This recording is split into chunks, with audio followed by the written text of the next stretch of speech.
सब तो पहले सारे भरावां नूं मेरी तरफों अस्सलाम वालेकुम। जनाब बड़ी देर बाद भंडाल च आए मेरे वाल साहब मुहम्मद अब्दुल्ला भट्टी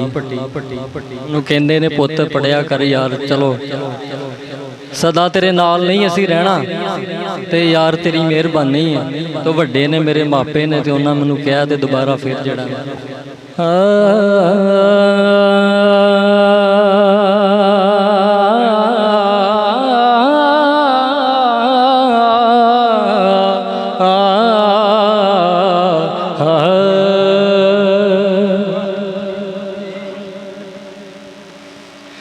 मौत कतुतियाँ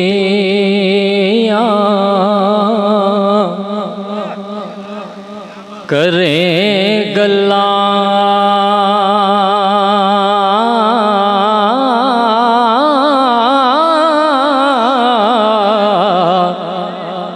ते जरा ठाक ज़बान नू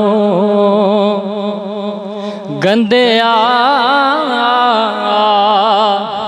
आवे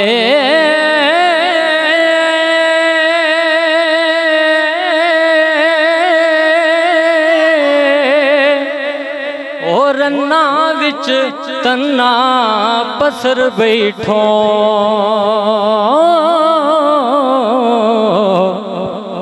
ते किसे पाग परी ना चंडियावे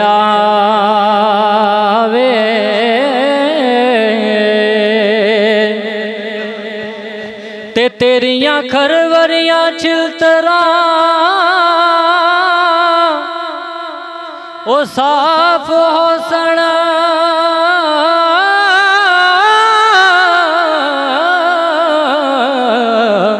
ते जदों झाड़ खराद ते रंदे आवे औखे वेले कौन छड़ावसीगा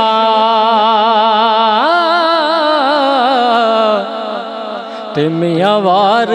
रब दिया बंदिया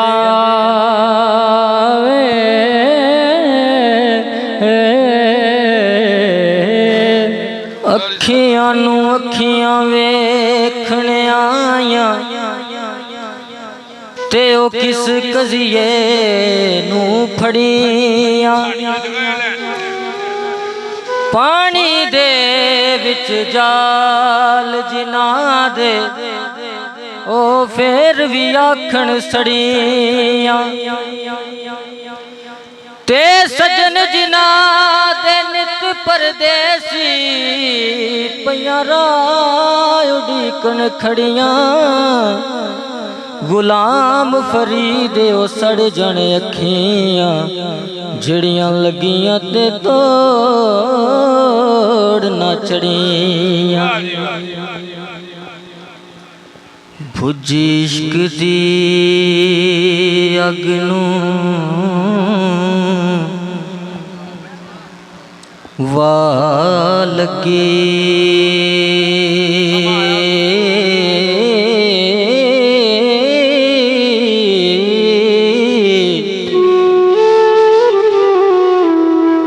समा आया शौक जगावण दा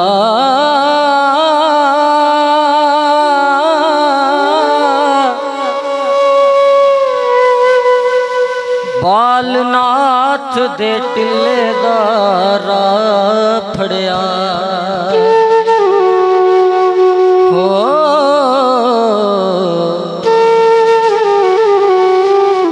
मत्ता जागया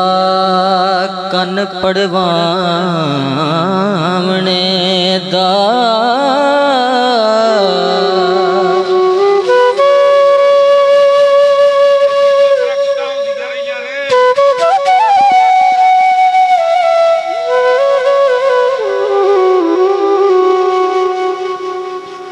यार मिले ते शुक्र बजा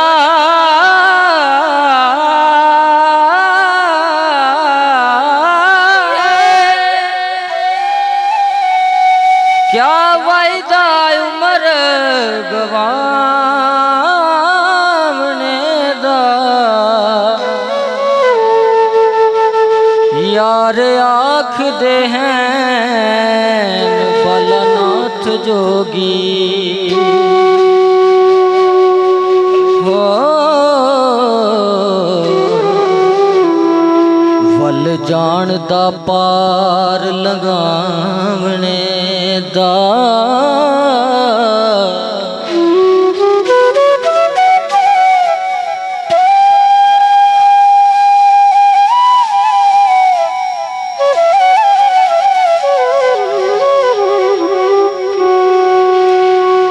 एक रोज च पंद कर गया सारा ऐसा चासी पेस वटावने दा ना उम्मीद होया दुनियादारियां तो हो फिक्र लाया सो फेर मुड़ियावने दा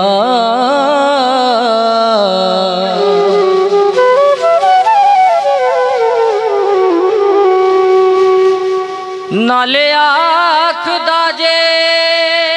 करा मात होवे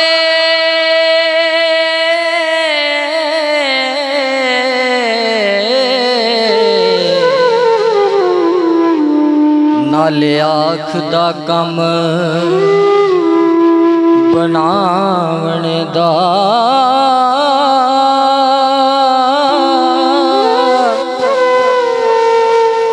पट्टे नाल मलाइयां दे नाल पाले हो वक्त आया सो रगड़ मनावने दा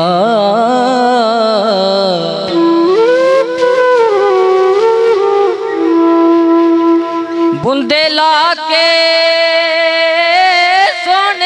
चढ़िया कन पाड़ के मुंदरा पावने दा जुर्म कर्म त्याग के थाप बैठा हो किसे जोगी दे हट वकावने दा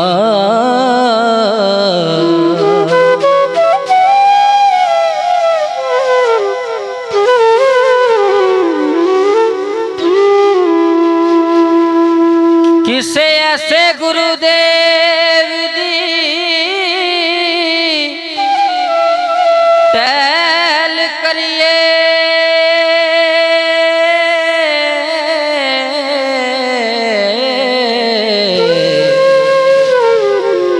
सैर सिखिए रन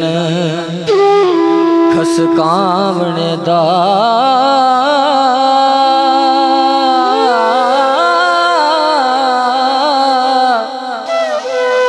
वारिस शामियां नया आशिकानू हो फिक्र जरा ना जिंद